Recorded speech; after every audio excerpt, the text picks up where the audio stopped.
আবৃত্তি করছে মানুষ কবিতা, কবি কাজী নজরুল ইসলাম। গাহি সাম্যের গান, মানুষের চেয়ে বড় কিছু নাই, নহে কিছু মহিয়ান। নাই দেশ কাল পাত্রের ভেদ, অভেদ ধর্ম জাতি, সব দেশে সব কালে ঘরে ঘরে তিনি মানুষের জ্ঞাতি। পূজারি দুয়ার খোলো, কোথায় ঠাকুর দাঁড়ায় দুয়ারে, পূজার সময় হলো। স্বপন দেখিয়া কুল পূজারি খুলিল বচনালয়, দেবতার বরে আছে রাজা টাজা হয়ে যাবে নিশ্চয়।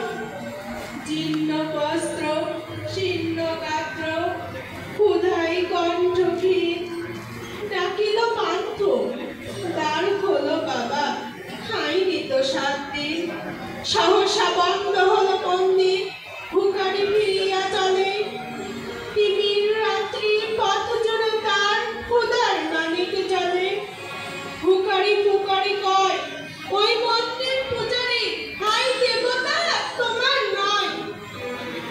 মসজিদে কাল সিন্নিয়া ছিল, অঢেল গোস্ত রুটি, বাঁচিয়ে গিয়েছে মোল্লা সাহেব, হেসে তাই কুটি কুটি। এমন সময় এলো মুসাফির, গায়ে আজারির চিন, বলে বাবা আমি ভুকা বাঁকা আছি, আজ নিয়ে 7 দিন। তেরিয়া হইয়া হাঁটিল মোল্লা, ভেলা হলো দেখে দেখা, ভুকা আছা মর্গ ভাত রেখে নামাজ পড়িস বেটা। ভিখারি কহিল না বাবা। মোল্লা হাঁকিল, তাহলে শালা সোজা পথ দেখ, গোস্ত রুটি নিয়ে মসজিদে দিল তালা। ভিখারি ফিরিয়া চলে, চলিতে চলিতে বলে 80টা